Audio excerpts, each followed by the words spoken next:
Boa noite, pessoal, tudo bem? Estamos aí ao vivo em mais uma live, o Furo do Alfinete.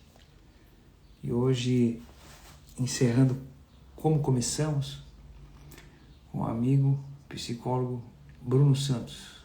Oi, Anete, tudo bem? Sejam muito bem-vindos a mais uma live, o Furo do Alfinete. Nada mais simbólico e intencional encerrarmos em uma certa medida este ano, antes do Natal, com esta live, este tema, entre a ferida e o sentido, ou entre o sentido e a ferida, com o psicólogo Bruno Santos. Estamos aguardando o nosso convidado, sejam muito bem-vindos. E hoje estaremos falando sobre sentido, simbologia e a importância de termos elementos que nos conectem a uma realidade mais profunda e que diz respeito à nossa história. Oi, Valderes, tudo bem? Seja muito bem-vinda. Então, conforme eu havia mencionado, estamos hoje então com o Bruno Santos, nosso amigo psicólogo, que já esteve aqui com a primeira live.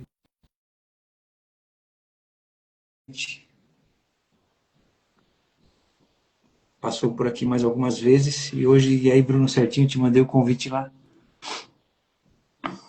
E hoje então estamos encerrando as lives com os convidados neste ano de 2025. Bruno Santos, que é psicólogo, atende de forma presencial na cidade dele e também de forma online. E aí, Opa, boa noite. gente aí, só tá o barulho. Oi, André, tudo bem? Esse ventilador acho que vai dar problema, Bruno. Consegue? Opa, foi só um instante. Vou, vou ajeitar isso. Tá passando o twister aí.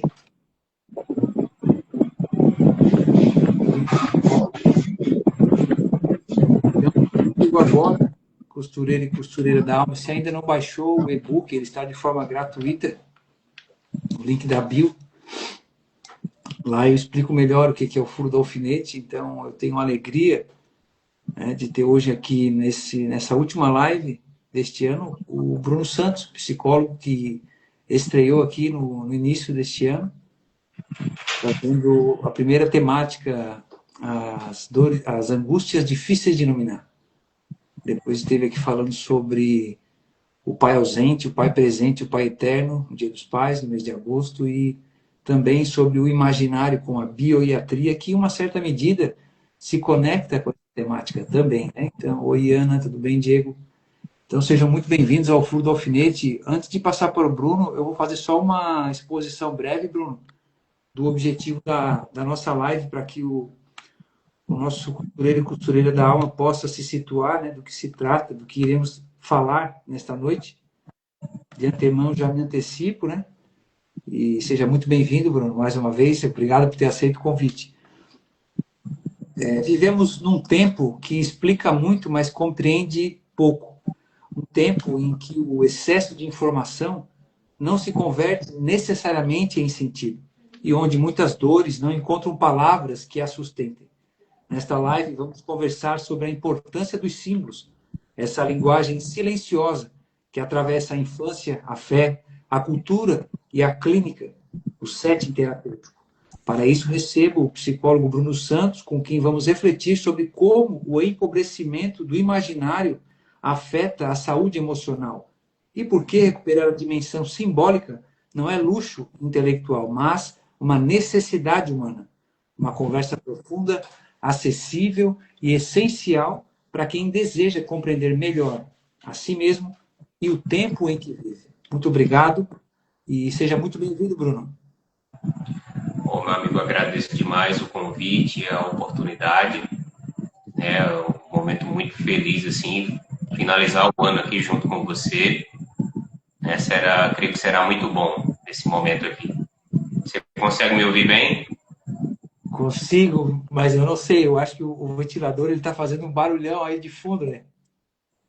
Isso Não? aí e olha que ele tá no mínimo. Mas, A sensação que tem aí é quente, né? O Nordeste, né? mas só um instante que eu vou resolver isso.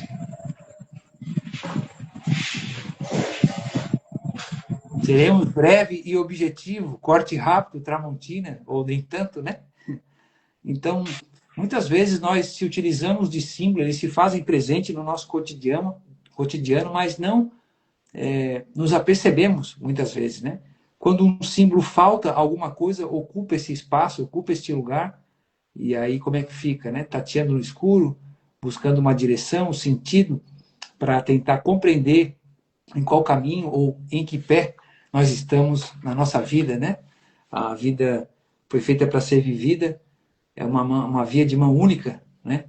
Dizem que vai para trás, na verdade, às vezes nós ficamos, né, alimentando o imaginário com aquilo que passou e, por vezes, podemos ficar paralisados, anestesiados, cauterizados diante das circunstâncias que atribuímos a um pretenso destino, quando, na realidade, a própria realidade ela está posta e o nosso objetivo é utilizar a inteligência que nos foi dada, né, para poder adequá-la a esta realidade. E o símbolo é também esse elemento que nos auxilia a compreender melhor a realidade que está posta. Então, para dar esse início de conversa, Bruno, quando falamos em símbolos, muitas pessoas pensam, né, em algo abstrato e também, por que não, religioso, porque há toda uma impressão construída, né, nesse arcabouço religioso. Boa noite, Érica. Boa noite, Aldeni.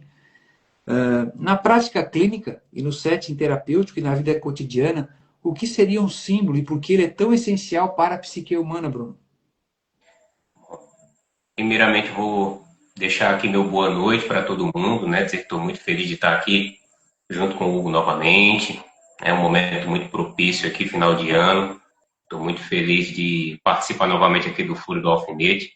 É sempre uma satisfação. E o próprio Furo do Alfinete é algo simbólico, né? A gente não pode ignorar isso, né?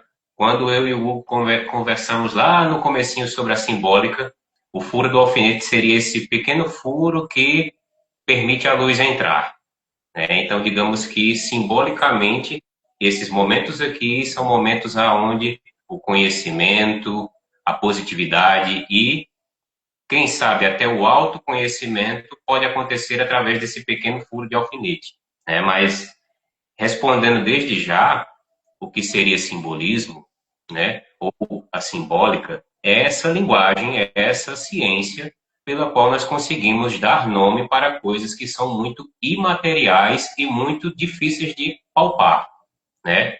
Então, vamos pegar aqui a exemplo da inteligência. Definir a inteligência demoraria um tanto mais, com muitas palavras, e poderia até ser algo meio complicado da gente definir. Porém, quando nós comparamos a inteligência com a simbólica do Sol, nós entendemos, por exemplo, que a inteligência é algo que ilumina, é algo que abre caminhos, é algo que aquece, é algo que ajuda a enxergar outros horizontes, né?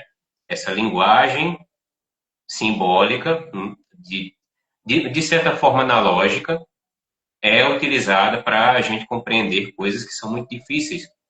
Por exemplo, o complexo de Édipo, a gente também utiliza linguagem simbólica para entender alguns transtornos emocionais. Então, digamos que é como se fosse possível dar nome e dar corpo para coisas que são de difícil compreensão e de difícil definição. A gente pega, por exemplo, a questão da infância, né? Ensinar para uma criança que más companhias são ruins pode ser um tanto complicado. Mas se você conta a historinha da Chapeuzinho Vermelho, simbolicamente aquela criança vai aprender aquilo com muito mais facilidade. O lobo mau vai personificar, simbolizar essas pessoas que ela deve evitar. Então, digamos que a linguagem simbólica ela se conecta com a gente da mesma forma que a música. Ela quase que não pede permissão, ela entra em nós e é de muito fácil entendimento muitas vezes, né? E a pergunta também englobava a importância dessa linguagem simbólica, né? E eu não posso deixar de citar que uma dessas importâncias, primeiro de tudo, é uma abertura de consciência, né? Os símbolos ajudam que nós tenhamos aberturas de consciência, que muitas vezes nós tomamos noção de coisas que estavam invisíveis para nós. Além disso, também é de certa forma um nível, uma capacidade de alfabetizar a própria imaginação, uma capacidade de alfabetizar o próprio interior. No momento que nós buscamos ter esse olhar ativo, né? Pois essa coisa do simbolismo é você olhar para a realidade e buscar interpretá-la, né? Então, digamos que traz para essa pessoa essa alfabetização e essa riqueza interior, né? Além disso, traz uma certa percepção de unidade, traz uma sensação de, traz não uma sensação, mas uma noção de que a vida tem algum sentido, as coisas estão conectadas através de simbolismos, né? Por exemplo, vamos levar em consideração, por exemplo, as parábolas do Cristo, né? São algo que nos mostra que há uma conexão simbólica entre o mundo espiritual e o mundo físico.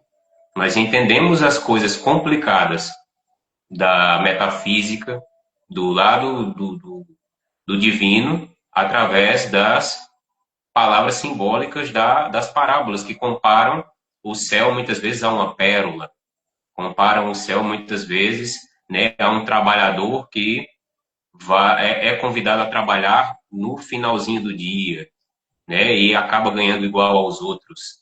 Né? Então, assim, esse tipo de linguagem nos ajuda a descomplicar assuntos metafísicos e complicados. E também nos ajudam a lidar com questões clínicas, porque ajudam pessoas que estão passando por questões emocionais a criar uma narrativa com sentido.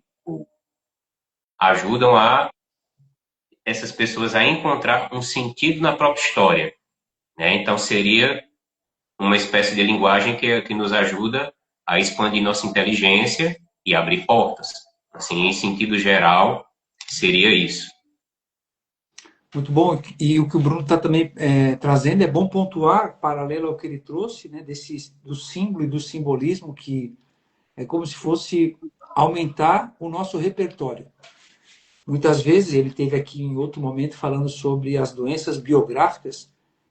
Às vezes o que acontece, né? O indivíduo, o sujeito, ele perdeu a mão numa linguagem, né, por assim dizer, e não consegue dar mais volta na forma como ele conta a sua história para si mesmo.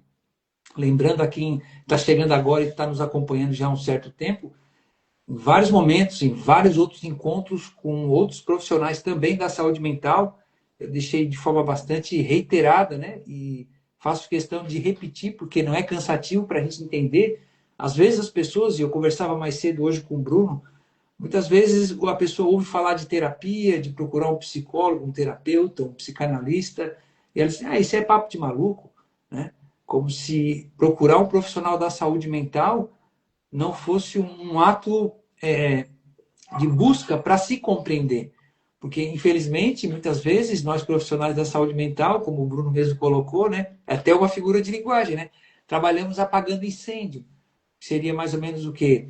A pessoa já estourou ali o seu recurso da forma como ela foi encaminhando-se no seu desenvolvimento e nas circunstâncias da vida, e ela não soube mais lidar com aquilo, e aí ela colapsou, né?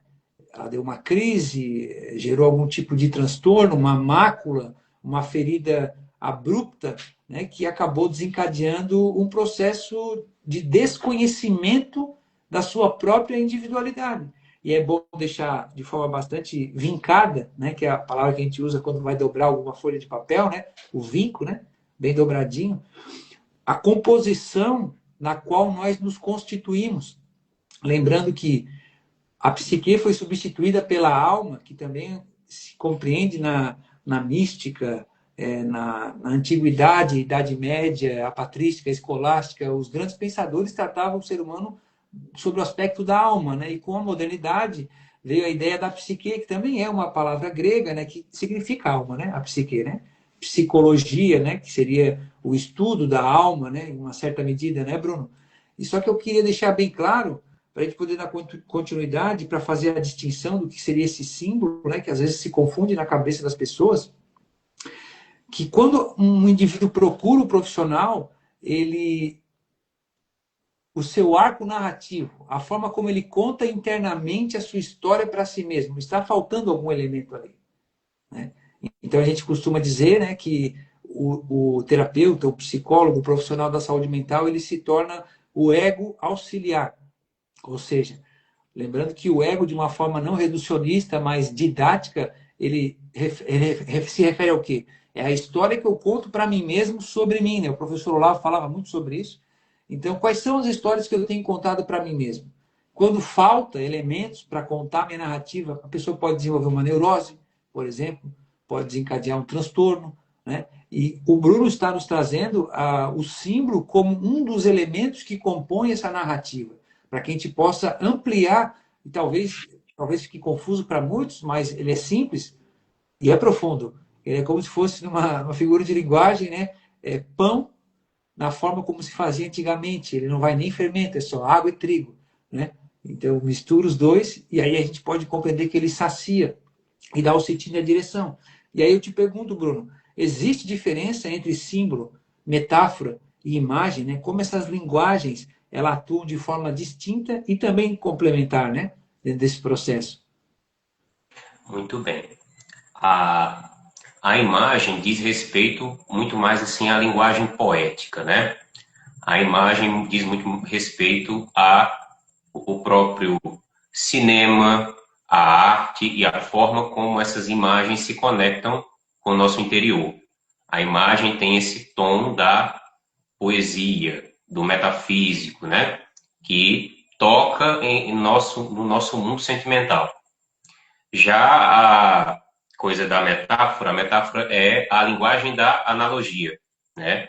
É você, por exemplo, pegar uma narrativa de, como já foi utilizado comigo uma vez, a narrativa aonde, por exemplo, fazia-se uma analogia entre minha vida e uma história aonde um tigre, né? Essa história era sobre um tigre que buscava uma autossuperação, ser mais corajoso, ser mais forte, ser mais capaz. E fazia-se uma analogia com a minha própria vida, com minhas próprias inseguranças, incapacidades e questões a resolver. E fazendo essa analogia com o tigre que estava se superando dentro daquela história, vencendo a si mesmo, sendo mais corajoso, eu consegui desamarrar alguns nós internos que estavam me atrapalhando. Então, a metáfora nesse sentido é essa analogia entre a minha vida e uma figura de linguagem, um símbolo, digamos assim, né? Já o símbolo em si é, como eu comentei, essa nossa capacidade de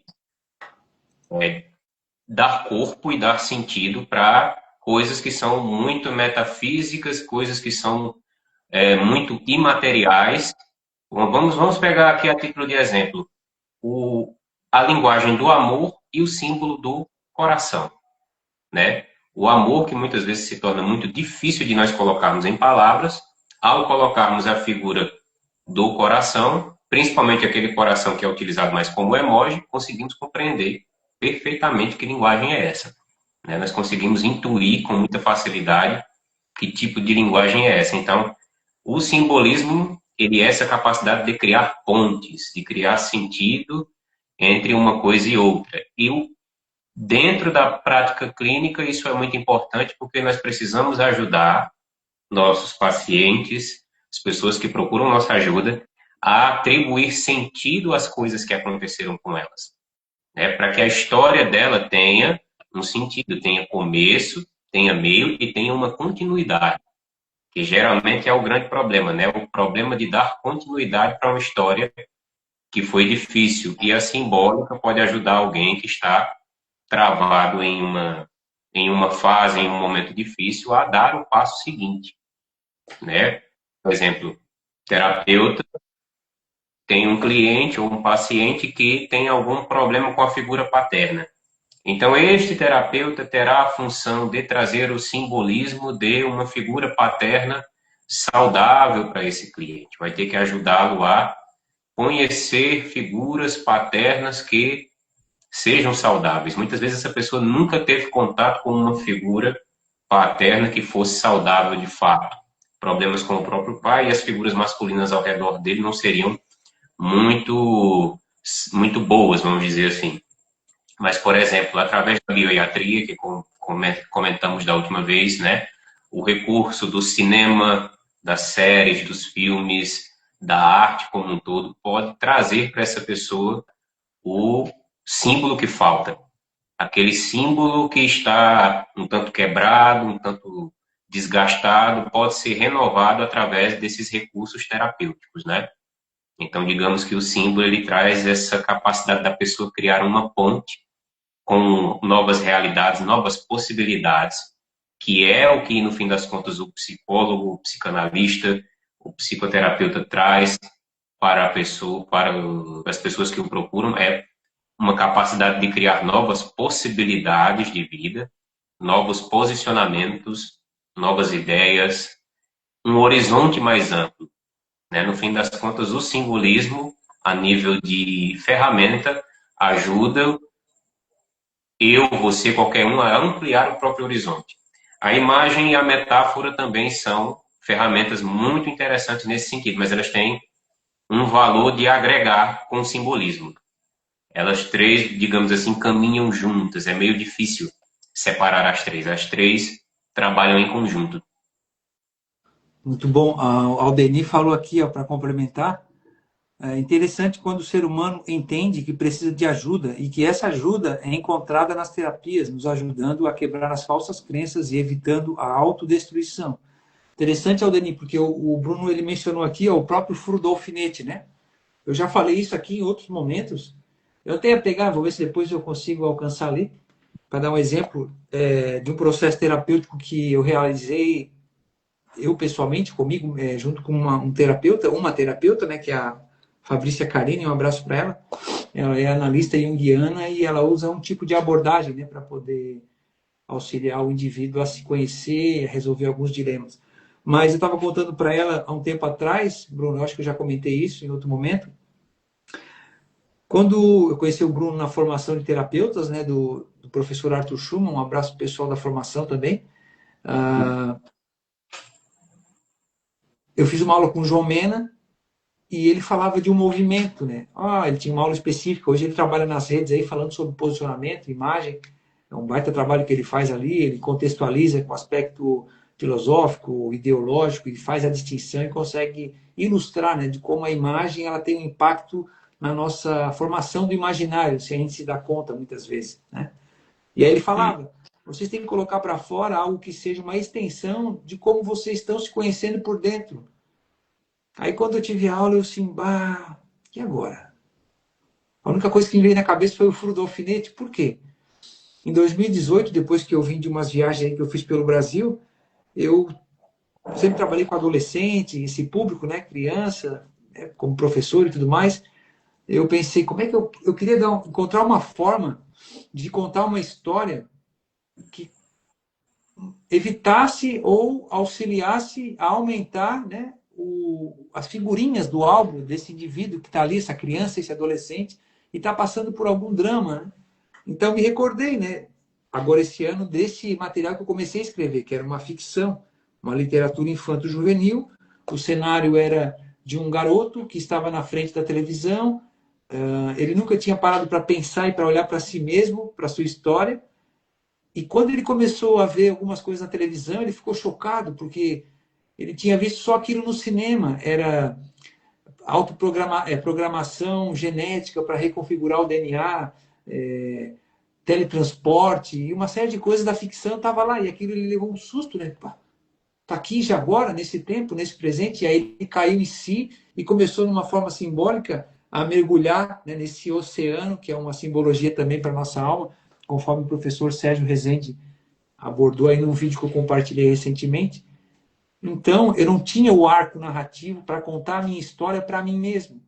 E quando eu criei o furo do alfinete e fui, vou usar uma palavra simbólica também, empilhando os convidados, todos eles, ao seu modo, vieram trazendo elementos para mim poder contar essa história. Então, o Furo do Alfinete se trata sobre mim, em uma certa medida, porque é a minha história que eu fui aprendendo a contar para mim mesmo. Hoje, Gilene, e os profissionais também, porque um profissional da saúde mental, ele também, né, Bruno, ele precisa passar por esse processo de análise, né, para poder compreender a sua história e essa história que ele conta para si mesmo. Claro, seria uma utopia, né, Bruno, dizer está tudo resolvido. Não, existem várias demandas, só que a gente vai diminuindo a distância entre aquilo que aconteceu, a forma como a gente vê e como a gente conta essa história para nós mesmos, para buscar o quê? Um sentido, uma direção. Eu já tive alguns problemas na minha vida que me colocaram em maus lençóis, diga-se de passagem, né? E hoje eu não quero voltar mais para lá. Pode ser que eu leve um percalço em algum momento por conta de outras coisas, só que a forma de agir e reagir impulsivamente, ela toma um freio diante dessa realidade, porque agora eu carrego alguns símbolos que me fazem pensar sobre aquilo que eu estou vivendo. Faz sentido, Bruno? Faz todo sentido. Inclusive, esclarecendo aqui para quem está na live sobre essa coisa de contar a própria história, né? Porque isso é importante. Vamos levar em consideração o seguinte: a forma como eu conto minha história para os outros e para mim mesmo pode me fortalecer ou me quebrar. Quando a gente fala sobre pessoas que estão sofrendo com neurose, qual é a tendência? É que elas contem a própria história a partir das dores que elas sofreram, das pessoas que as humilharam, dos problemas que elas não estão conseguindo dar conta. Então, a partir do momento que a pessoa narra a própria história, a partir de problemas, problemas e problemas, ela se enfraquece. É como ter um grande livro onde a pessoa só foca no capítulo onde as coisas ruins aconteceram. E a vida da pessoa se torna algo amputado, ela não consegue mais dar sentido porque ela está com um hiperfoco só naquele capítulo negativo. E o simbolismo é aquilo que vai ajudar a pessoa a pular de capítulo e chegar em novas páginas e escrever novas coisas, né? Ajudar a pessoa a aumentar o número de possibilidades dela. Porque uma pessoa que tem mais possibilidades, ela é mais livre. E saúde mental é liberdade. Então, por isso que o terapeuta é essa pessoa que ajuda o outro a contar a história dela de uma forma diferente, ajuda ela a contar a sua história a partir de seus pontos fortes, a partir de suas capacidades, a partir de crenças mais realistas e assim ajudando ela a lidar com as próprias questões. Ela não vai ver só o lado ruim da própria vida, ela também vai aprender que existe um lado bom. Ela não vai ignorar o lado ruim, ela vai ver os dois lados, ela vai ver a história toda. Ela vai perceber que a história dela tem um arco narrativo de derrota, mas também tem triunfo. Tem queda, mas também tem ascensão. E a linguagem simbólica ajuda e muito ao terapeuta a ter recursos para comunicar essas coisas, né? Porque é muito importante que a gente olhe para o ser humano nessa concepção de completude, não olhar só para o corpo, não só para a necessidade biológica, mas para as necessidades psicológicas e talvez até espirituais em algum momento. Mas essas realidades elas só funcionam bem quando essa pessoa tem liberdade de ação. E aí a terapia vem para fazer isso, dar de volta a liberdade de ação da pessoa, aquele famoso devolver o protagonismo da vida dela, né? O simbolismo é uma das várias ferramentas que ajudam as pessoas a recuperar o protagonismo da própria vida. É o ansioso que, apesar da ansiedade, ele vai lá e enfrenta aquelas situações de estar diante do público. Ou aquele depressivo, aquela pessoa que está oprimida por um transtorno depressivo, ela começa a reagir e perceber que ela pode contrariar o próprio corpo e correr atrás da melhora dela, né? A linguagem simbólica ajuda as pessoas a fazer essas coisas, né? Então, por isso que o tema hoje foi esse, né? Porque muitas vezes é uma coisa que passa meio desapercebido pela maioria, a importância dessa linguagem simbólica nesse contexto, né? Mas eu concordo completamente, meu amigo, completamente. Muito bom. Bruno, eu estava refletindo aqui, antes de passar para a próxima pergunta, eu só queria compartilhar para poder juntos construímos a duas mãos. Um abraço, professora Leila.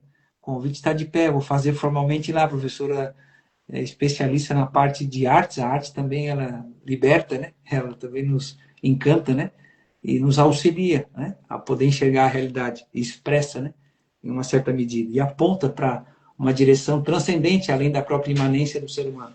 Mas eu estava me recordando, Bruno, de um atendimento que eu realizei há um tempo atrás, em que o indivíduo, o paciente, ele estava com problema com a figura paterna, né? Então, houve uma certa identificação minha com ele, porque eu já contei isso, a gente já participou de uma live falando sobre isso, né? E eu disse para ele assim, faz o seguinte exercício, ainda que o teu genitor, teu pai, tua mãe seja o que na tua cabeça tu justifica como sendo um monstro ou uma, sei lá, qualquer coisa horripilante, né? Vai na frente do espelho e olha para ti mesmo. Ainda que houvesse as mais diversas circunstâncias que apontassem o contrário, gerando essa infelicidade no teu coração, tu és resultado, és um fruto importante daquilo que, por mais que houvesse te ferido, gerou algo bom que é a tua vida. Será que isso não é motivo suficiente para te poder ao menos enxergar, ainda que seja numa pequena perspectiva, né? O bem que teu pai te fez ao te conceber, né? Ao te trazer à vida, a semente que foi plantada no terreno fértil, né? Do solo materno. Então, Caramba, faz, faz faz todo sentido. sentido?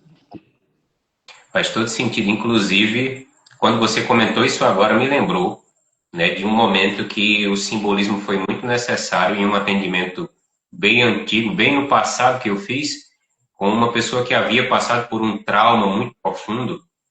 Ela estava muito apegada ao passado, ainda tinha muitas crises depressivas por uma pessoa que fez muito mal a ela. E foi muito interessante porque, ao sentar e conversar com ela algumas vezes, eu intuí uma coisa e simplesmente saiu de mim. Você já pensou na possibilidade de perdoar quem lhe fez mal? Eu juro para você que eu fiquei com meu. Eu não sabia como reagir, porque o rosto dessa mulher se iluminou de tal forma, ela ficou livre naquele momento. Ela disse: Eu nunca tinha pensado nessa possibilidade. Muito obrigado, meu filho. Eu nunca tinha pensado nessa possibilidade de perdoar. Eu nunca tinha pensado que havia uma chance de fazer isso. E ela levantou-se muito bem e saiu muito feliz, como eu nunca tinha visto. Então a gente vê o quanto que o terapeuta é importante nesses pontos, né? Assim, às vezes você traz um caminho, traz um símbolo, traz uma porta aberta que a pessoa ainda não tinha dentro dela. Ela ainda não tinha aquele símbolo dentro dela e você é essa pessoa que coloca esse símbolo positivo. Eu, nesse momento, eu procurei colocar esse símbolo do perdão e casou muito bem, né? Então, assim, a gente vê que a cura não é só medicação e mudança de rotina. Muitas vezes é essa introdução de um símbolo novo dentro do outro, né? Muito Como bom. exatamente você fez. Tu acabou mencionando que a próxima pergunta, se tu quiser aprofundar um pouco mais e trazer talvez outros exemplos, na sua experiência clínica, o que acontece com uma pessoa quando ela perde o contato com o próprio mundo simbólico? Quais sinais poderiam aparecer, né, quando a vida deixa de fazer sentido? Muito bem. Essa perda da importância simbólica acontece de uma forma que todo mundo conhece. É fácil exemplificar. Que é quando uma pessoa apega-se excessivamente à cura física, crendo que vai resolver os problemas dela. Por exemplo, ela vai acreditar que os antidepressivos, por si só, irão resolver todas as questões da vida dela. Ela vai recorrer à medicação para resolver toda a problemática da vida dela, todas as questões da vida dela. Não é uma propaganda anti-medicação. Sou completamente a favor de que a medicação seja usada com prescrição médica, com todo cuidado. O que eu estou me referindo aqui é o seguinte: é a ideia de que a medicação irá resolver tudo, em todas as situações, para todas as pessoas, e que irá resolver questões que a pessoa deve mudar dentro dela e ela ainda não aceitou que deve mudar. Então, assim, perder esse horizonte simbólico é resumir o ser humano ao próprio corpo, à própria cura corporal. E não é só isso que vai se curar em psicoterapia, né? Porque, assim, o ser humano ele também é vertical. O ser humano também é feito de inteligência, criatividade, né, espiritualidade também. E esses assuntos são as portas de saída desses problemas. São os recursos que o terapeuta usa para abrir portas de possibilidade. E também outro ponto, né? A importância do amor. Sei que é polêmico falar isso aqui em questão de psicoterapia, mas, assim, tem que falar a verdade. O paciente vem até a psicoterapia porque ele precisa de amor. Muitas vezes ele não recebeu esse amor de ninguém. E o terapeuta será essa figura que dará amor desinteressado para ele. E este amor é essencial para a cura. Sabe a coisa da projeção, né? É aquela coisa do paciente conseguir enxergar em você uma figura de confiança até projetar em você a figura do pai. Isso é, em determinado momento, muito importante. Porque através de você ele vai saber o que é amor genuíno. Ele vai saber o que é ser respeitado, ouvido, amado. Muitas vezes até quase como uma criança. É aquele amor de pegar no colo mesmo. E a cura muitas vezes está aí. Muitas vezes está... Há um grande psiquiatra espanhol, Juan José Lopes Ibor, que ele fala que o amor é uma das peças centrais da psicoterapia. Sem amor não há possibilidade de cura para o paciente. Então, assim, a partir do momento que o horizonte simbólico sai, fica só a ideia de que a medicação irá resolver tudo. Né? E a gente vê aqui pelos pontos que eu falei que a medicação ajuda, abre portas, mas não todas. Tem portas que só serão abertas e curas que só vão acontecer por causa da psicoterapia. Por causa da psicoterapia. Né? As duas, se caminharem juntas, a medicação e a psicoterapia, podem fazer grandes coisas na vida de alguém. Mas as duas isoladas, a depender do contexto, podem causar algum problema. Então, é interessante sempre que uma esteja acompanhada da outra, a depender do caso. Né? Mas, assim, resumindo e fechando o raciocínio da pergunta, seria isso. Tirar o horizonte simbólico faz a gente enxergar só o imanente. É só o problema do aqui e agora que, tomando a medicação, irá resolver. E nós sabemos que não vai, né? Muito bom. O Valderes falou aqui, ó. São várias ações, mudança, outros meios, é um conjunto. Realmente, Valderes, há casos e casos, né? Por isso que é muito personalizado o atendimento, né? Às vezes, como o Bruno falou ali, né? Essa questão do amor é imprescindível. Por quê? Por isso que se exerce as profissões em um certo ponto, né? Tem que ter esse elemento, né? Vocacional, né? É quase que como fosse o sacerdócio, né? Então, pega outras áreas aí, né? O pessoal se frustra com algumas coisas que não andam da forma como deveriam andar, mas quando se trata da saúde mental, é imprescindível, né? Por isso que a gente fala que a etapa inicial é o acolhimento, né? O paciente vem, o indivíduo vem, se acolhe, né? A sua pessoa e a sua demanda, né? E ali vai se, como se dissesse, pega na mão e caminha junto, né? De forma simbólica. E é isso que acontece. E, claro, vai ter algum momento que a coisa pode tomar uma proporção mais incisiva, por que não? Né? Mas sempre em amor, né? Que a gente costuma dizer. Porque a realidade ela está posta e às vezes o que acontece? Estava conversando mais cedo com o Bruno, né? A gente vai atendendo, vai se conhecendo e vai lidando com casos, a gente vai virando assim um expert, como se fosse um mecânico, né? Quando tu embarca no carro, o mecânico sabe a diferença do barulho. É uma expressão que eu ouvi, ao menos foi lá na formação de terapeutas, essa relação, né? E faz bastante sentido. Eu, como tive boa parte da minha vida trabalhando com pintura, às vezes alguém fala assim, eu pintei lá, não durou muito tempo. Eu disse, tá, e aí, ele preparou a superfície? Ele passou um bom fundo preparador ou um selador, que seja, né? Fez as demãos corretas de aplicação do material, né? Esperou a cura do... Porque para pintar antes, o reboco tem que estar bem firme, tem que esperar a cura dele, que a gente chama, né? Então, o que acontece? Às vezes a gente antecipa, queima etapas, né?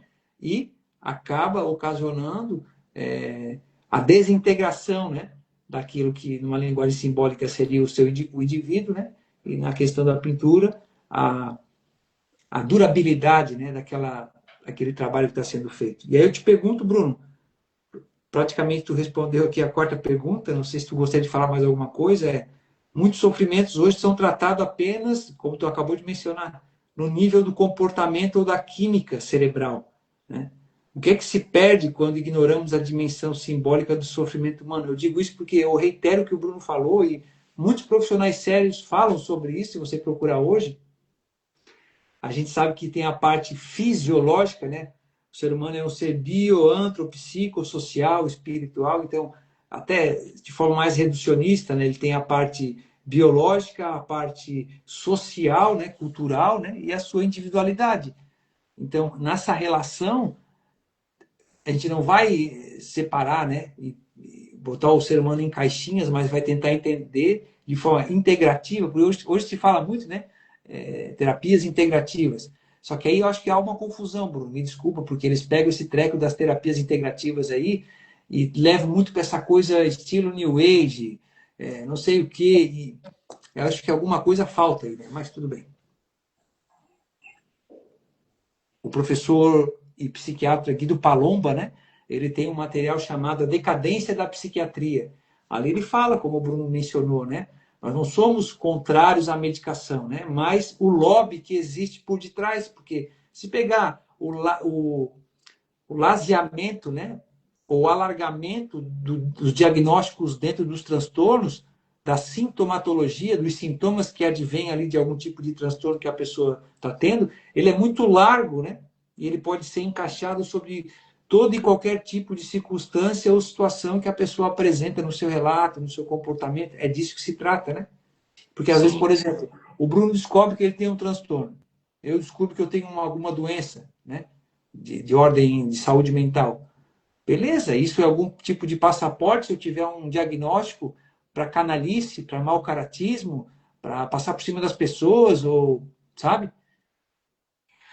A prova de que o ser humano não é só o biológico, né? Eu acho que eu já devo ter citado essa história aqui, mas sempre vale a pena reforçar.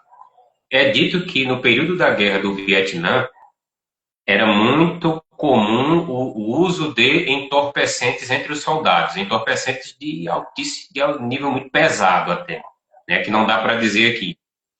Mas aí chamou muito a atenção uma pesquisa que foi feita pós-guerra, aonde apenas 10% dos soldados que fizeram uso dessas substâncias ficaram em estado de vício e que precisaram de acompanhamento clínico.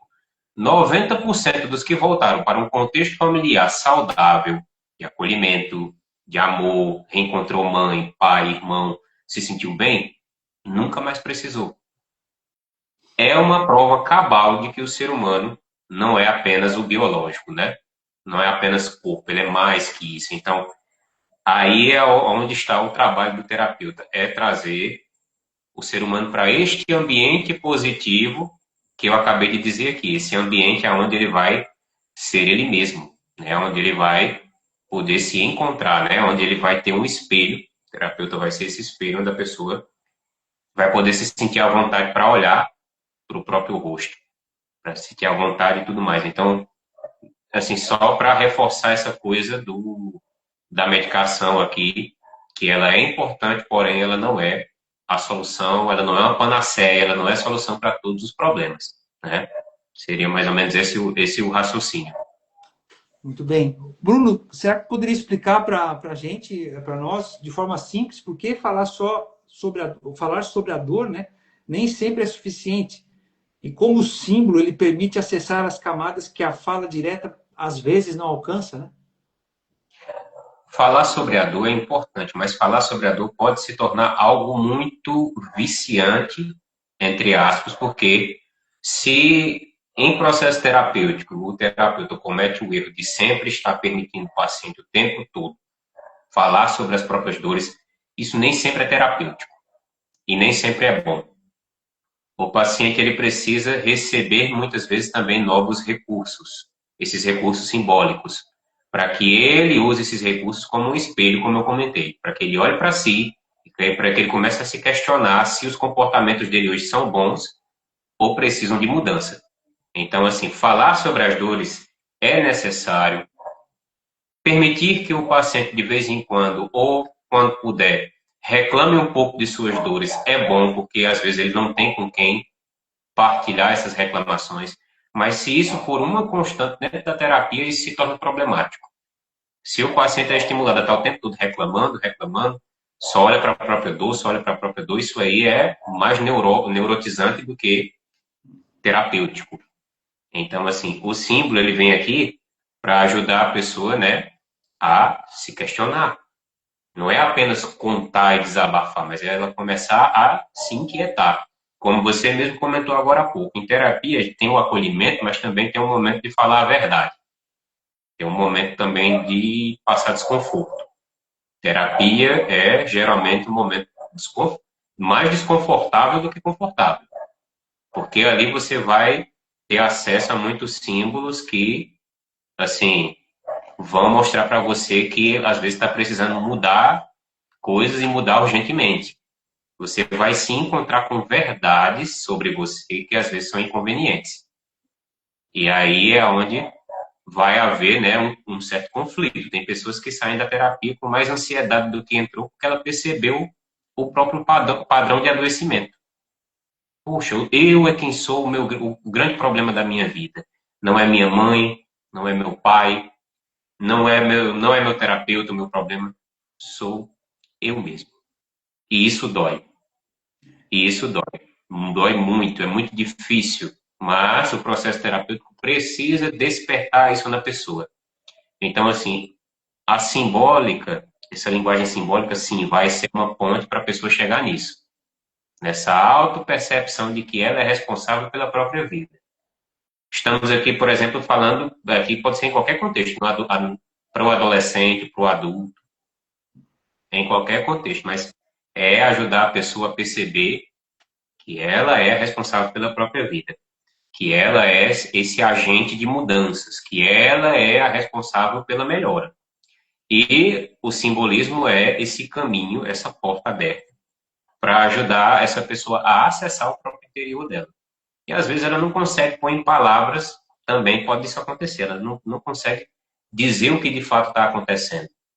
E aí o terapeuta, trazendo essa simbólica, trazendo essa riqueza simbólica, pode ajudar a pessoa a dar nome aos próprios problemas, às próprias dores.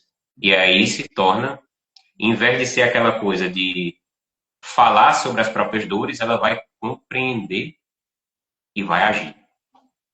É essa aí a diferença. Em vez de ela ficar só falando, ela vai compreender a dor e vai agir em cima daquilo. Ela vai ter algo prático para fazer. A terapia precisa entregar ferramentas práticas nesse sentido. E muitas vezes essas ferramentas práticas são simbólicas. São muito simbólicas.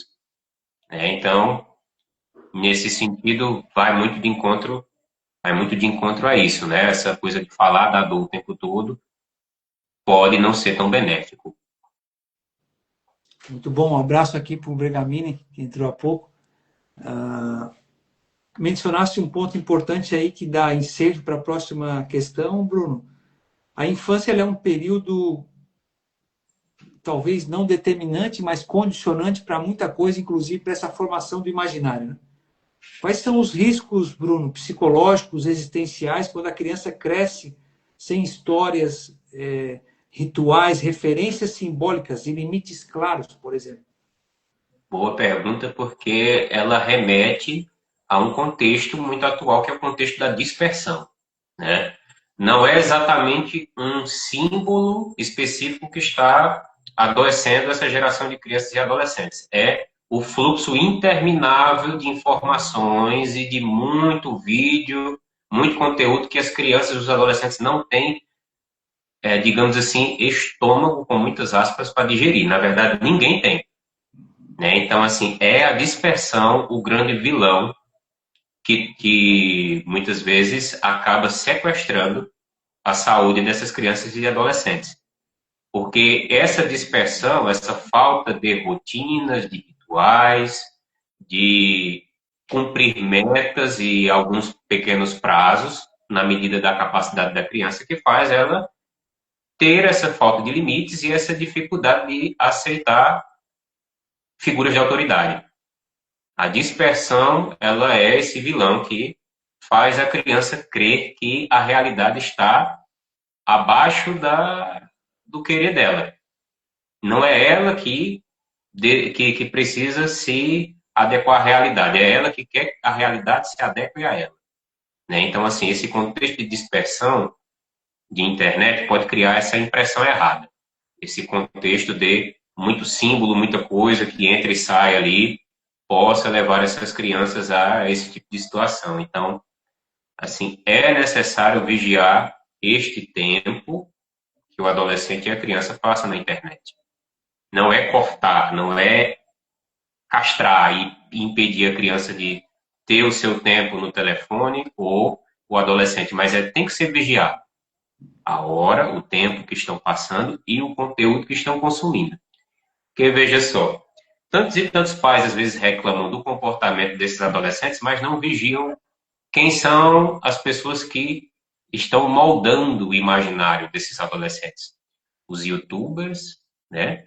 E as pessoas que têm uma certa influência sobre o comportamento vão soltando certas ideias no imaginário daquele adolescente sem que a gente saiba. Eles entram dentro das nossas casas sem a nossa permissão.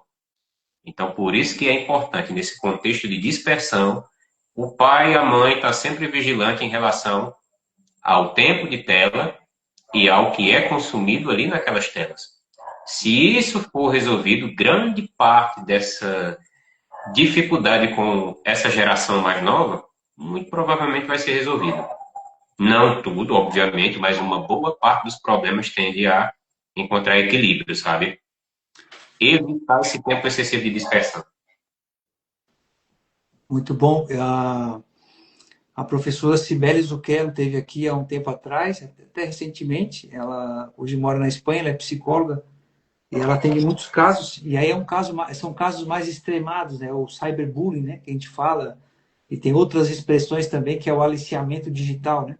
Que daí já é a ponta mesmo mais extremada desse contato, né? Com esse universo simbólico, por assim dizer, que envolve ali a, a dispersão, a distração, a ausência, o preenchimento, né, de alguma coisa que está faltando. Aí eu te pergunto, porque eu estou falando disso, né? Do ponto de vista psicológico, Bruno, é possível afirmar que não existe vácuo simbólico. Tu acabou de mencionar indiretamente, né? O que costuma ocupar o lugar dos símbolos verdadeiros quando eles são abandonados, né? Meu amigo, no momento que o horizonte simbólico sai da vida da pessoa, entra-se duas possibilidades que o teórico Paul Diel citou muito bem no Psicologia da Motivação. O indivíduo que não tem um horizonte simbólico, ele pode cair em duas vertentes, que seria, primeiro, o que Paul Diel chamava de nervosidade. Nervosidade seria o quê? Ele engloba todos os transtornos de ansiedade, depressão, todos os transtornos relacionados à saúde mental nesse termo, nervosidade. Né? Porque a pessoa sem um horizonte simbólico, ela tem um horizonte fechado. Ela não enxerga novas possibilidades. Então, a única possibilidade é, vai dar errado, não vai ser bom, vou perder, a vida é ruim, insegura, enfim, a pessoa é tomada pelas próprias emoções quando ela não tem esse horizonte simbólico que expande a personalidade dela. Esse é um dos lados. O outro lado seria a banalização. Esse termo o Paul Diel usa para aquela situação onde as pessoas deixam de sonhar com uma versão melhor delas mesmas. Elas deixam de buscar superação. E aí elas acabam caindo no mundo dos desejos carnais imediatos, que são aquelas pessoas que nós conhecemos muito bem, que não sonham em melhorar, em crescer, em expandir a personalidade, nem a própria inteligência, nem se tornarem seres humanos melhores e vivem só para atender às próprias necessidades. Comer, ir para festas, curtir, pois essa é a definição do banal para Paul Diel. É aquela pessoa que alivia as próprias angústias e alivia as próprias dores neste mundo de prazeres desenfreados. Então, uma pessoa que não tem esse horizonte simbólico bem estruturado, meu amigo, ela pode cair nessas duas vertentes aqui. A vertente da nervosidade, esses transtornos de saúde mental que precisam de atenção, ou nessa tal morte dos sonhos. Essa pessoa que deixa de se imaginar como alguém que pode crescer e mudar e acaba presa nas próprias vontades, né? Infelizmente, a gente vive numa realidade que esse outro ponto aqui, o ponto da banalização, é muito forte. O brasileiro geralmente recorre à banalização para tapar as próprias dores. E esse é o tipo de público mais difícil de procurar terapia, que eles são geralmente muito difíceis de reconhecer que isso é um padrão adoecido.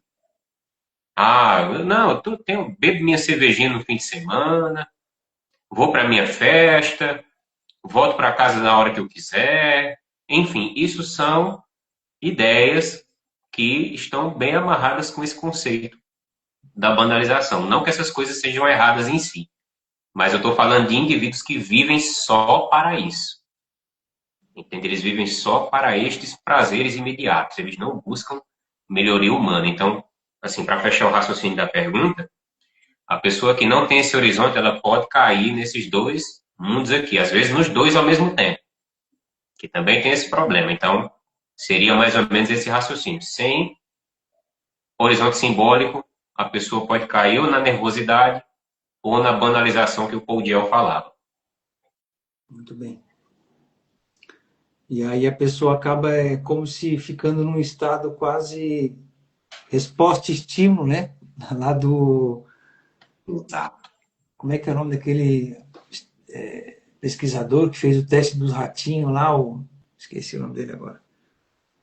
O resposta-estímulo, né? Que tem essa relação, existe, né? No animal e no ser humano até um certo ponto, né?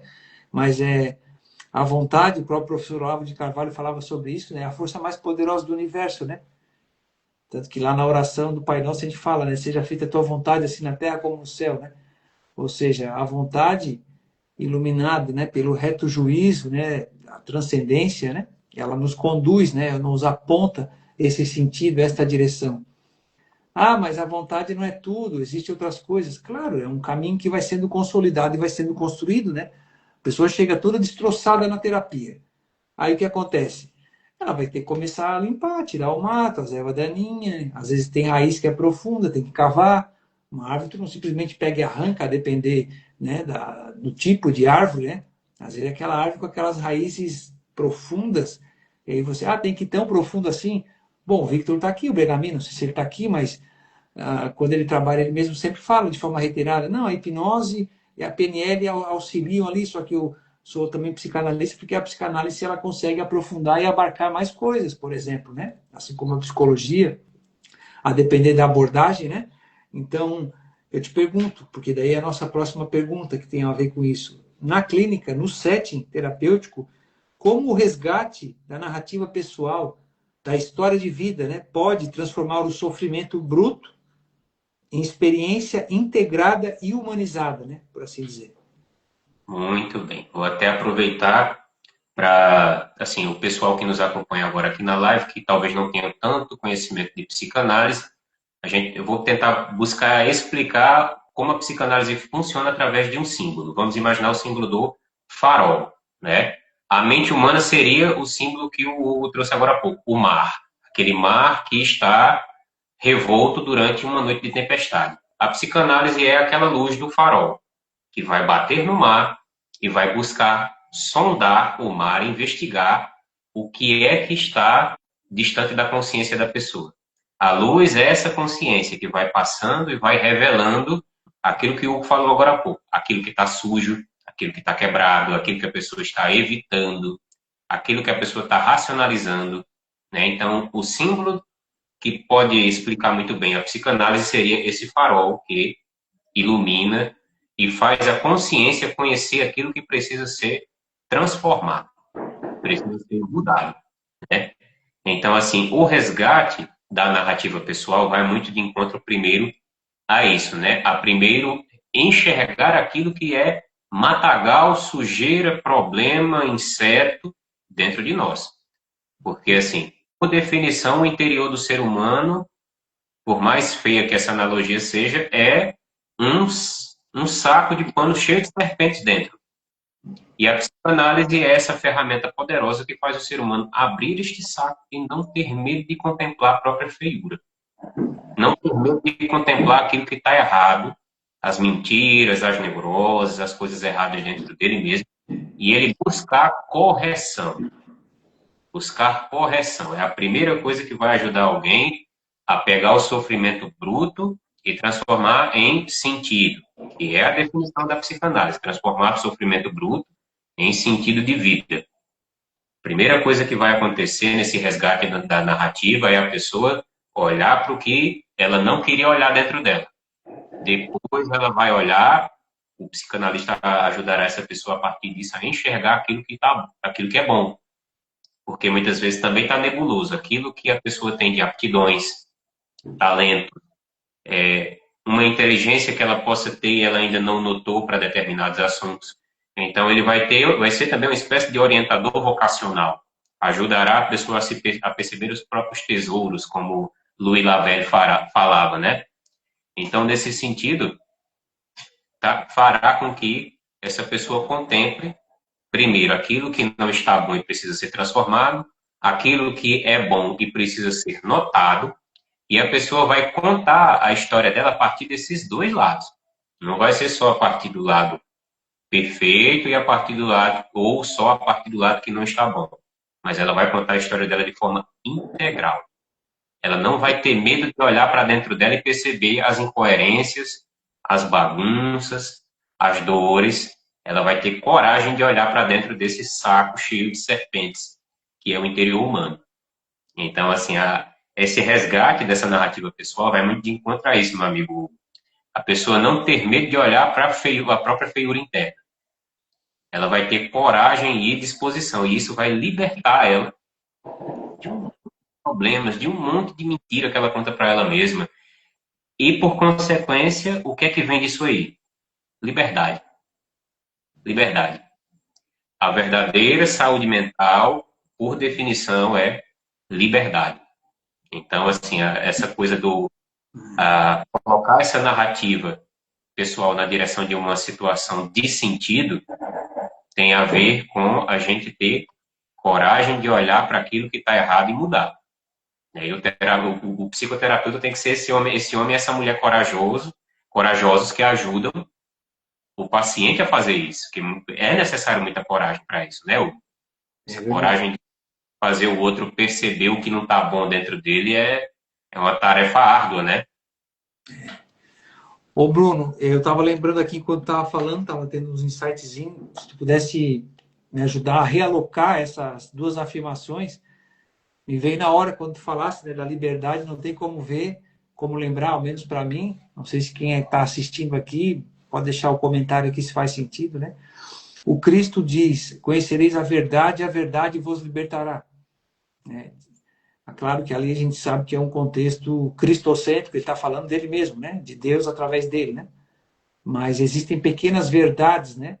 Que não é hoje, como o Bruno falou, hoje se diz assim, fala em verdade, o pessoal, mas cada um tem a sua. E de fato, cada um tem a sua verdade. Quando tu te torna testemunha fiel da tua experiência. Não quando vive nesse processo de ilusão, em contar uma história distorcida e não querer encontrar de frente esta feiura que o Bruno acabou de sinalizar, que é o desafio de mergulhar o autoconhecimento, o aprimoramento, né, da nossa individualidade para nos tornarmos pessoas melhores, se não para os outros, ao menos para nós mesmos, né? Para parar de ficar sangrando em cima dos outros. Né? Esse é o ponto. Aí, essa questão da verdade, conhecereis ela e ela nos libertará, é um ponto. E eu ouvi uma vez uma frase, eu não me lembro agora se foi, não lembro onde que eu ouvi, que diz que a verdade, antes de libertar, ela humilha. Não no sentido da humilhação, talvez, que não sei o que se passa na cabeça da pessoa quando ouve essa palavra, a humilhação, né? Mas eu digo no sentido da humildade, né? Então, assim, é nos colocar nesse lugar humus, né? Da terra, né? Tem essa relação, né? Bota o pezinho no chão, não, tá voando muito alto, então, ó, aterriza. O provérbio vai dizer, né? Que a soberba precede a ruína, por exemplo. O oposto da soberba é a humildade, né? Então, verdade e humildade, né? Conhecimento e liberdade. Como que essas coisas se relacionam e caminham junto no processo simbólico e, por que não, né? Narrativo, da forma como a pessoa conta a sua história para si mesmo, Bruno. Muito bem, muito bem. Essa coisa da verdade e da humildade estão amarradas a uma coisa que as duas trazem junto, que é a sobriedade. A sobriedade, né? Então, assim, a psicoterapia é um recurso para que a pessoa, o paciente, ele possa ter opiniões mais sóbrias e razoáveis sobre os problemas da vida. O que, por consequência, são opiniões mais verdadeiras.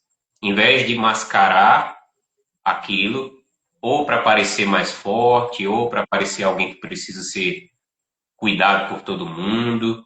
Em vez de mascarar a verdade, essa pessoa vai dizer a verdade. E falar a verdade é altamente libertador. Altamente libertador. E assim, demanda humildade mesmo. Porque, por exemplo, aquela coisa que eu comentei agora há pouco, a pessoa chegar e conseguir dizer: eu sou a fonte dos meus problemas. Eu. Não é o meu contexto de vida, não é a minha falta de dinheiro exatamente, não é meu irmão, não é meu pai, não é a minha circunstância. Sou eu. Eu sou a maior fonte dos meus problemas e eu sou a causa e a saída deles. Eu sou a causa e a saída dos meus problemas. A psicoterapia vai ajudar essa pessoa a se encontrar com esta verdade, que pelo menos neste contexto, na psicoterapia, a gente pode dizer que é uma das únicas verdades absolutas que há dentro da psicoterapia. O paciente precisa reconhecer que ele é a fonte dos próprios problemas e ser sincero sobre isso. Ele irá tanto ser mais humilde, mais verdadeiro e mais sóbrio por consequência disso. Ele vai se desapegar de padrões negativos, de emoções muito exaltadas, e ele vai passar a olhar para a vida com mais inteligência. Inteligência, que a inteligência está amarrada a essas três coisas, justamente.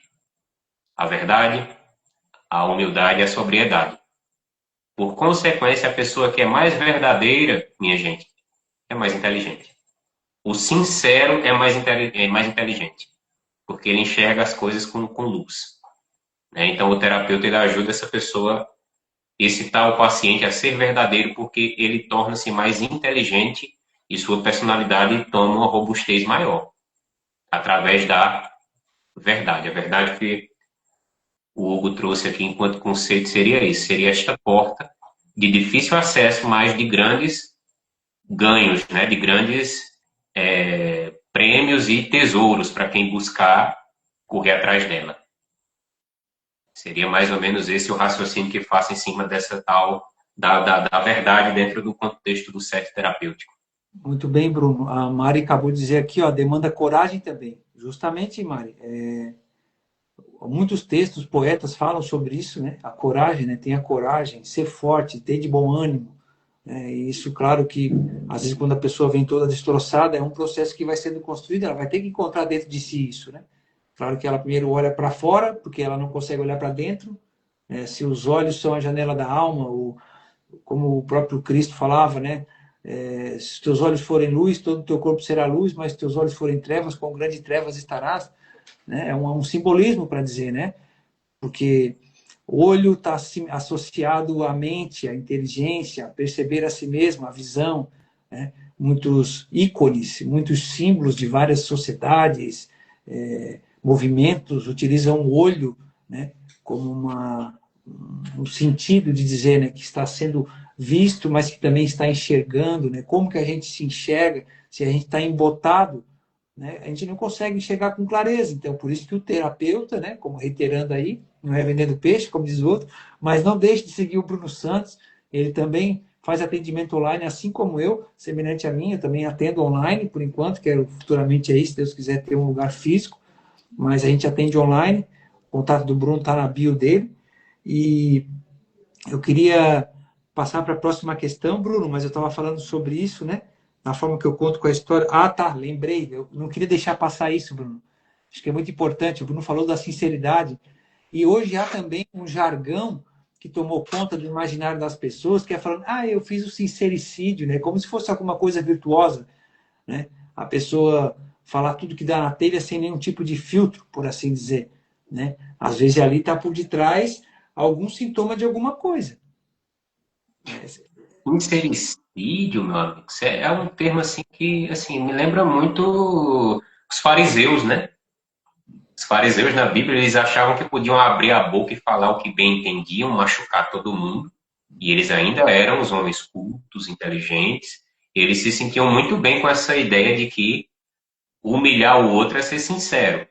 E o sincericídio, ele é mais ou menos nessa linha. É a pessoa que às vezes machuca todo mundo, humilha os outros, ele tem uma ferida que ele está projetando nos outros e ele crê que aquilo é bom. Ele crê que grosseria e sinceridade são sinônimos e está muito longe disso. Muito longe disso. A gente vê, por exemplo, no set terapêutico. O terapeuta precisa ser sincero, incisivo, mas não grosseiro com o paciente. Tem momentos que o paciente vai precisar de amor, conforme o Lopes Ibor falou, e realmente o amor cura, mas esse amor tem momentos de acolhimento e momentos de ser incisivo, de falar a verdade, doa quem doer. Mas não precisa ser uma verdade aonde eu estou jogando uma lança para furar o peito do outro. Não precisa ser nesse sentido. Então, o sincericídio ele tem que tomar muito cuidado porque é farisaísmo puro. É essa coisa de se sentir superior e se sentir superior porque está machucando o outro. Pode ter certeza que tem um desarranjo aí que precisa colocar uma chave e abrir uma porta para uma análise, né? Então devemos tomar muito cuidado com essas posturas de acreditar que a grosseria vai ser uma forma de despertar a consciência do outro, porque muitas vezes não vai. Muitas vezes a grosseria vai quebrar o outro. É como se você estivesse enfiando uma comida que ele não está preparado para digerir. E a gente sabe o que, é que pode acontecer disso, né? Em contexto terapêutico, tem certas verdades que se você fala na hora errada, você quebra a pessoa. Você destrói a vida dela. Tudo tem seu momento e a forma de dizer. Então, assim, essa coisa, pelo menos levando em consideração o raciocínio que você fez sobre o sincericídio, que é muito, como o pessoal fala muito hoje, seria mais ou menos essa ideia. São pessoas que muitas vezes têm uma necessidade de superioridade e elas precisam pisar para poder se sentir bem. Ou pelo menos ter a pose de sábio, né? O que o Bruno está falando é tão pertinente, não é uma. Agora chegamos no ponto, vamos dizer assim, no nervo, né? Onde aperta. A gente caminhou junto durante este ano, Bruno. Em vários momentos conversamos nos bastidores, né? Tivemos videochamada. A gente tem um processo dúbio, não, uma via de mão dupla, né? De reciprocidade no processo terapêutico, né? Enquanto amigos, né? E fomos colegas, hoje somos amigos. E isso que o Bruno fala assim é tão claro como o sol do meio-dia, pelo seguinte, eu aprecio bastante a abordagem dentro da perspectiva das virtudes e dos temperamentos. Para mim, eu penso que elas se conversam. Existem outras formas de abordar. Nem tudo abarca tudo, né? Pode até para soar estranho isso que eu estou falando, né? São diversas abordagens para diversos tipos de problema. Mas no campo do autoconhecimento, ferramenta é o que mais tem, né? Ferramenta é o que mais tem. Mas e se tratando dos temperamentos, eu já conversei, o Bruno também gosta como estudioso pessoal para ele, né? A questão do mapa natal, por exemplo, ele gosta de estudar isso para o individual dele, né? Ele gosta também da parte do temperamento e da parte da virtude, e ele sabe, né, que o temperamento tem uma predisposição, e eu tinha muita dificuldade de equalizar isso na minha vida. Às vezes eu era taxado, por exemplo, sempre trabalhei com o público, né? Ah, esse rapaz não tem filtro, né? E às vezes eu achava o máximo aquilo, né? Mas que ali no fundo tinham exposto algum nervo, né? Na verdade, eu estou usando essa expressão para simbolizar isso, né? Então isso que ele acabou falando do sincericídio ilustra bem essa questão. Às vezes o que a gente toma como uma forma de dizer assim, ah, mas é o jeito dele. Não, pera lá. até que ponto, né, realmente não é aquela que a gente aprende na abordagem junguiana, da persona, né?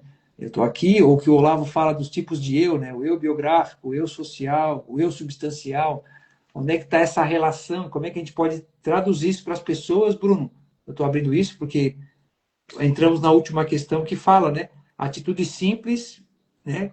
Que uma pessoa pode adotar, né? No cotidiano, para reconstruir o seu mundo simbólico e fortalecer a saúde emocional, a consciência, o sentido da própria existência. Eu e o Bruno conversamos muito sobre isso e a gente busca se alinhar para caminhar, né, nessa direção e ter melhores condições de olhar para si mesmo, porque uma pessoa mais saudável vai ter condições também de auxiliar outras pessoas. Não quer dizer que a pessoa vai ter que estar plena, né, para poder ajudar as pessoas, mas assim, caminhando nesse processo, né? Muito bem, muito bem. Fez sentido? É, Fez sentido? foi, Fez sentido? fez muito sentido, foi muito bom e, inclusive, para o pessoal que nos acompanha, né, que talvez tenha alguma dúvida em relação aos temperamentos, né, o que seriam, né? Os temperamentos são aquilo que a gente pode considerar a medicina e a psiquiatria da antiguidade. Né? Seria uma forma mais antiga de que nós conhecemos de entender os tipos humanos, né? Que seriam essa coisa dessa divisão dos seres humanos em mais ou menos 4 tipos, em maior escala, correlacionando os estilos, o jeito de reação e comportamento através dos 4 elementos: fogo, ar, terra e água, né? E assim, por mais que possa parecer uma ferramenta que seja um tanto antiga, tem um certo ar assim para algumas pessoas de que seja até ultrapassada, ela é uma ferramenta eficaz. Vale, eu digo para vocês, vale a pena estudar sobre. É uma ferramenta muito interessante. Mas assim, a título da pergunta que o Hugo trouxe, que é ir para a prática mesmo, o que é que deve ser feito para aumentar esse horizonte simbólico, eu diria que é muito benéfico que nós tenhamos contato com uma pessoa que tem esse horizonte já expandido. Ou seja, se nós tivermos um terapeuta que nos ajude, se tivermos um professor que nos ajude, se tivermos um confessor espiritual, para quem cristão, católico, tem um padre a quem se aconselha e conversa, é muito interessante, mas sempre ter a tutela de alguém que tem esse horizonte simbólico mais elevado, digamos assim. Ter uma pessoa que oriente a estudar, o que estudar, como estudar, e uma pessoa que aconselhe bem. É uma das formas que podemos recorrer a isso. Né? As outras formas vão de encontro muito ao que já eu e o Hugo já conversamos em outras lives. Bioiatria também é uma forma muito boa de enriquecimento simbólico. Pessoas que têm essa cultura do cinema, elas tendem a ter um horizonte mais rico de consciência e um horizonte simbólico mais rico, porque o cinema, quer queira, quer não, ele é uma ferramenta terapêutica, simbólica, de expansão muito grande, porque você vive milhares de vidas em uma só. Você vê, através dos personagens dos bons filmes, você vê vitória, você vê fracasso, você vê redenção, você vê destruição, você vê todas as formas de vida humana possíveis. Então, você, com uma vida só, você vive 1000 vidas. Então, é também outra forma de você expandir esses horizontes. A literatura, quer queira, quer não, também é muito bom. Estudar psicologia por si só, bons livros de psicologia trazem essa expansão, mas nem todo mundo tem essa disposição, porque é uma linguagem que às vezes é um pouco complicada. Então, a literatura também pode ser esse recurso simbólico, né? Bons livros, bons romances podem fazer por você muita coisa, às vezes muito mais do que um manual de psicoterapia, né? Bons livros, boas obras, nesse sentido também são muito importantes, mas esse contato humano, pessoal, é o mais importante. Por exemplo, eu tenho aqui meu amigo Hugo, a quem eu recorro em determinados momentos, e ele expande meu horizonte com os símbolos que ele tem, com os símbolos que ele guardou no decorrer da jornada dele. Muitas vezes ele expande meu olhar com insights que eu nunca teria sozinho. né? Ele vai e me ajuda, ó, tem essa saída aqui, vamos. Muitas vezes, só ele teria aquela saída, e realmente é uma verdade. O outro, ter alguém com quem compartilhar, pode ser essa a melhor forma para a gente expandir esses horizontes. Então, bons amigos, bons terapeutas, bons professores espirituais que tenham esses insights, é bom procurar. Vai fazer toda a diferença na vida de vocês. Toda a diferença mesmo. Ô, Bruno, eu fechei umas questões ali, mas a recíproca é verdadeira, tá, pessoal? O que o Bruno falou, assim, é a via de mão dupla, né? Só nessa brincadeira agora, vou dizer assim, numa figura simbólica, não é brincadeira, mas assim, para ilustrar, né? Eu me recordei durante a fala dele, tu vê como é importante, né? O provérbio diz, né? Assim como o ferro fia o ferro, assim o amigo é o seu amigo, né? Ferro com ferro, uma alegoria para quem vai no açougue comprar carne, né? O açougueiro pega lá o que ele desbasta ali, ou afia, mola a faca, né? É ferro com ferro, né? E a relação, ela tem esse princípio. O conselho cordial é medicina, é como se fosse maçãs de prata servidas em salva de prata, maçãs de ouro em salva de prata, né? Em bandeja de prata. E as pessoas contrariando as más línguas, que a gente ouve bastante, talvez, nós até já dissemos em algum momento, que dizem, mas se conselho fosse bom, não se dava, se vendia. Ledo engano. Na multidão dos conselheiros se há vitória, né? Essa que é a realidade. A gente às vezes não busca conselho, eu digo por mim, porque muitas vezes fiz cagada na minha vida mesmo, desculpa o jargão aí, por não buscar um conselheiro fiel, né? E aí eu acabo me estripando, e depois a gente tem uma habilidade muito ímpar, ser humano, de fazer uma manobra que, num termo mais técnico, a racionalização, né? Que é inventar um bode expiatório, né? O Eric Voegelin falava lá da teoria do bode expiatório, né? Que é usar um terceiro, né, para projetar, né, aquilo que a gente não foi coerente na hora de elaborar para poder lidar, né? E aí outra questão, Bruno, que o Bruno falou outra coisa importantíssima aí que me fez lembrar, se vive 1000 vidas em uma vida, né? E aí eu não consegui postar esse corte, porque eu acho que mudou também aqui a dinâmica aqui dentro do Instagram. Eu postava muito corte de filme, agora estão me cortando. Eu não, né? Mas assim, deve ter outra forma de postar que eu não estou conseguindo. Eu ia postar o filme do Efeito Borboleta, o 1, que me fez pensar sobre isso, né? Ele tentou que aquela pretensa ideia romantizada do cinema, né, de voltar na história. Se eu pudesse voltar, eu faria diferente. Aquela viagem no tempo. Os Vingadores desconstrói essa questão aí ali, né? O último que teve, quando eles voltaram no tempo. Não é igual o filme De Volta para o Futuro, ou o outro que é bem conhecido também, o Dia da Topeira lá, esqueci o nome agora, da marmota, né?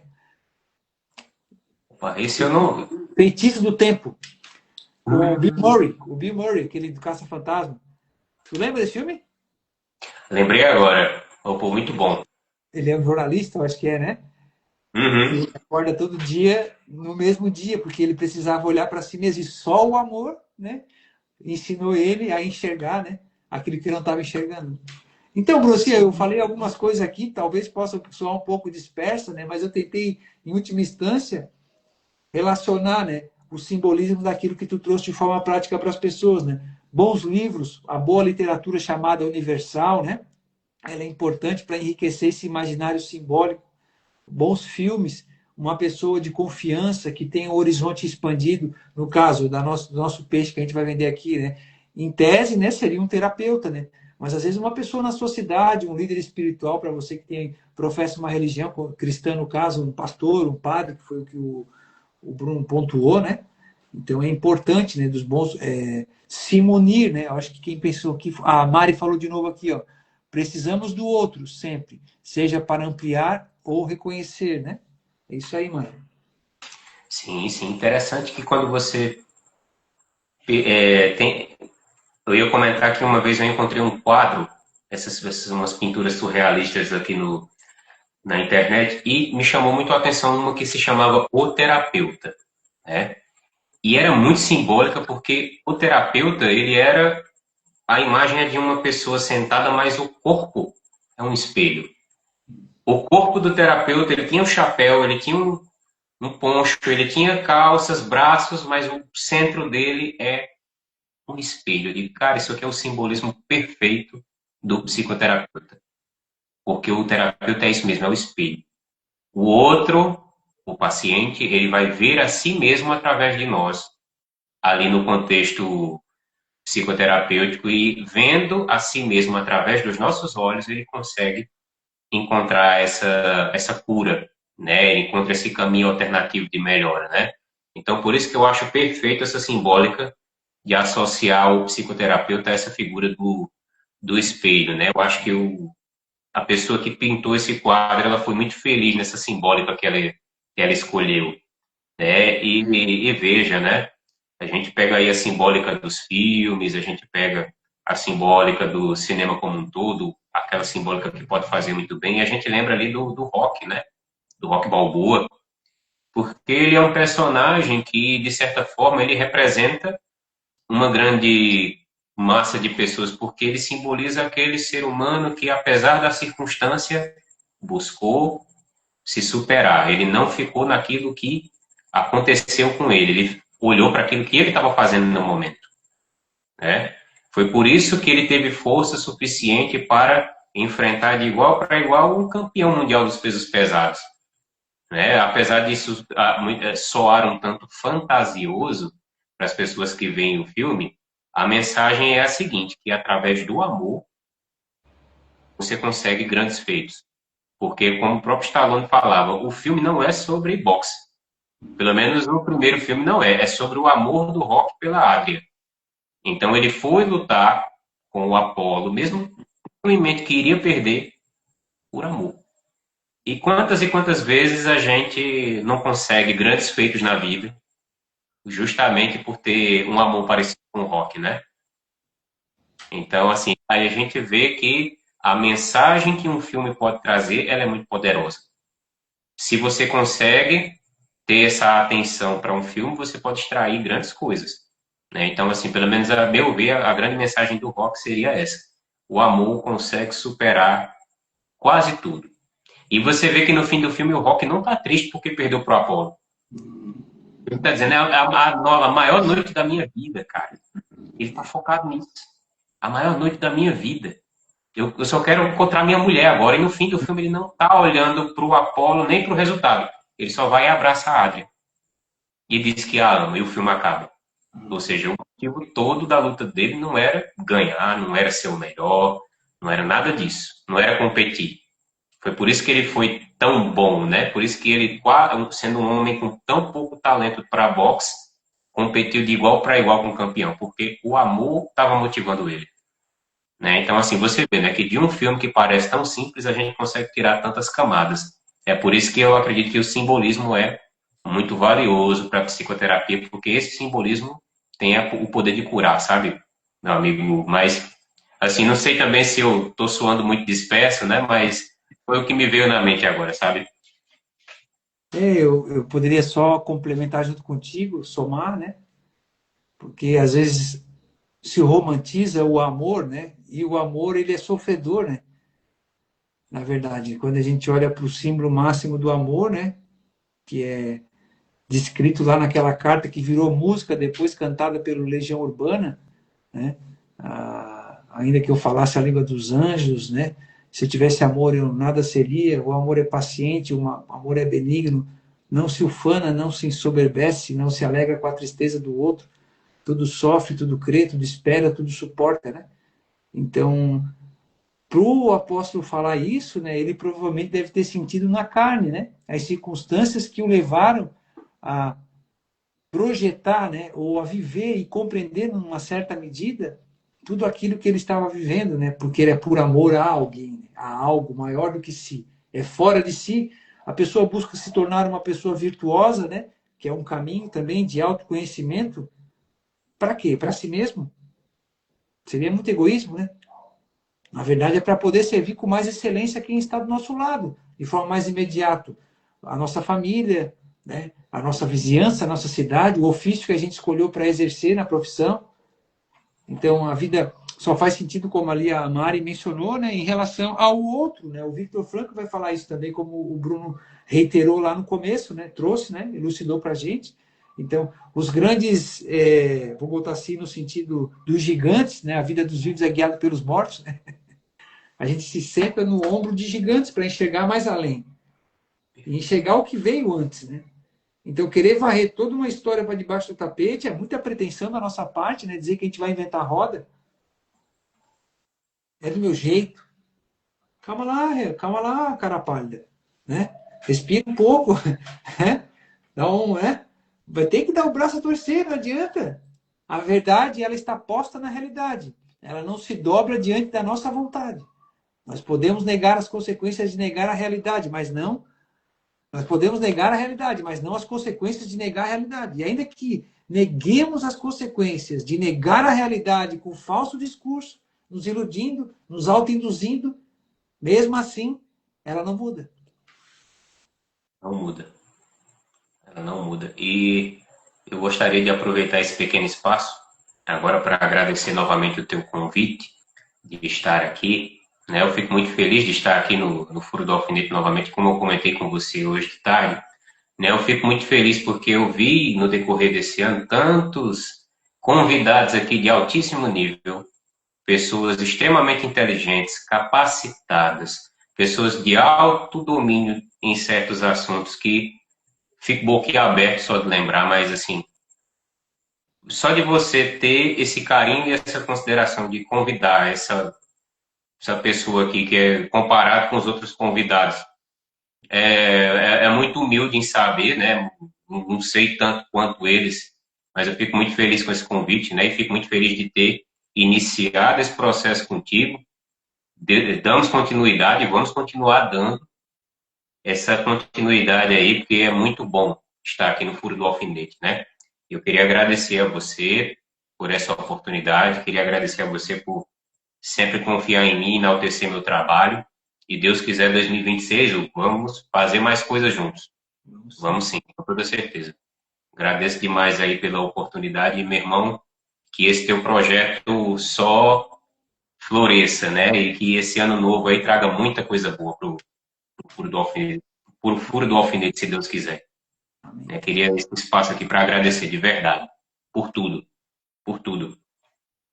Eu só tenho a agradecer também, Bruno, porque a todos, né, que vieram aí, passaram pelo Furo do Alfinete, atenderam assim ao pedido, né, ao convite, e não mediram esforços para estar aqui e contribuíram, a cada qual a sua maneira. O Bruno, assim como o Victor Begamini, seria injusto eu deixar de falar o nome das outras pessoas, mas foram as duas pessoas que estiveram aqui de forma mais presente, né, pelo convite que foi feito na primeira vez, lá no início, né? O Vinícius Tavares também esteve aqui 2, 3 vezes, também um abraço para ele. E eu acho que quem teve mais aqui, além de vocês, eu acho que mais foi tu e o Victor, né? Então, foi uma afinidade, foi algo de alma, assim, né? E eles também, numa certa medida, são e foram, né? Uma forma desse espelho, né? Para mim. Todos os convidados, à sua maneira, né? Eu posso dizer assim, sem medo de errar, porque o furo do alfinete ele começou de um jeito e eu achei que era uma coisa, e quando eu me dei conta, ele me confrontava cada vez que eu abria uma live para fazer para um convidado. Né? E aí eu fui deixando me atravessar por aquilo. Né? E aquilo tem sido um processo, isso tem sido, né? Um processo contínuo e constante. Terminar o ano de 2025, né? Com o Bruno, eu digo que é bastante simbólico, e não é à toa que o nome da live hoje é sobre simbolismo, né? Porque a gente iniciou lá. Um tempo em que eu estava tateando no escuro, em que eu não tinha condições de contar minha história para mim mesmo, perdido nesse emaranhado que é, muitas vezes, a alma humana, diante de tantas camadas que vão sendo sobrepostas na nossa psique, na nossa mente, né? O Bruno já veio com uma temática na arrancada das 6 dores difíceis de nominar.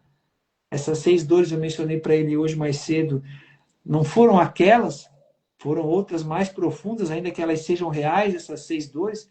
Ela me confrontou diretamente com uma falsa ou uma pretensa auréola de que eu sabia alguma coisa, quando na verdade eu posso falar hoje semelhante a Sócrates, eu não sou Sócrates, que eu só sei que nada sei, né? E isso não é nada de falsa modéstia, na realidade. O primeiro passo para caminhar é reconhecer a nossa própria ignorância, né? Então, todas as pessoas, a começar pelo Bruno, o Victor Bergamini, e finalizar hoje com o Bruno, né? Ilustraram para mim que hoje eu me tornei uma pessoa menos ignorante por estar caminhando com eles. Então, muito obrigado por tudo. É isso. Eu que agradeço, meu amigo. A você, ao Victor, né? Eu ia citar o nome dele no momento que eu fiz a analogia com a história do tigre, né? Que foi uma coisa que trabalhamos juntos. E eu acabei até atropelando um pouco e esqueci de citá-lo. Mas, assim, é outra pessoa também que é muito importante, como você, um grande amigo. E, se Deus quiser, aí em 2026 faremos boas coisas juntos, né? Nós vamos dar continuidade a isso. Mas é isso, meu caro. É isso. Precisando de mim, você sabe, eu estou sempre por aqui. Muito obrigado a todos que passaram por aqui, pelos comentários, pela participação, pela interação, pelas perguntas. Não poderia deixar de agradecer também, eu acho que o Bruno há de concordar, ao Gustavo Reis, né? Um abraço para ele.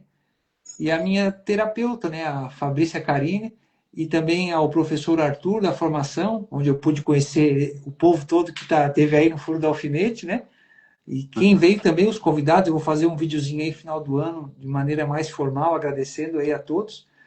E é isso, pessoal. Muito obrigado mais uma vez. Bruno, uma ótima semana a todos. Para que vocês entendam, a partir da live eu faço os cortes, tá bom, Gilene? Obrigado, Mari. Vou fazer os cortes relacionados à live, né? Tem alguns conteúdos para trás, que é o card. Quando eu anuncio a live, eu fiz alguns conteúdos relacionados ao tema. E até quarta-feira, quinta-feira, eu vou fazer os cortes, aproveitar ao máximo aí o que o Bruno compartilhou aqui. Espero que vocês também tenham aproveitado, assim como eu aproveitei. Foi bom demais. E que tudo lhes vá bem aí, um ótimo final de ano, né? Um bom Natal a todos, saúde, sabedoria, coragem e que tudo lhes vá bem, tá bom? Mari, Girlene, Arthur, ao pessoal que passou por aqui, a Valderes, não vou poder falar o nome de todo mundo, e ao Bruno, né? Pelo seu tempo. Bruno é de Fortaleza, né? Barro. Mas de Fortaleza, no Ceará, né? Isso, é no Ceará, mas a cidadezinha, o nome dela é Barro. Barro. É Uhum. conterrâneo aí do Fagner, né? E é bem pertinho mesmo. É isso aí. O Raimundo Fagner Fagner Mauro. esteve aqui na minha cidade, mas tudo bem. É isso então, pessoal. A todos um abraço, fiquem com Deus, uma ótima semana, um Feliz Natal e que tudo lhes vá bem. Obrigado, Bruno. Valeu, meu amigo. Um abração. Valeu, tchau, tchau. Tchau, tchau. Não deixe de acompanhar o Bruno lá em Bruno.Santos, não é o Bruno Santos, teu Instagram. Isso. O Bruno Santos, é. É isso aí, pessoal. Um abração, obrigado. Valeu.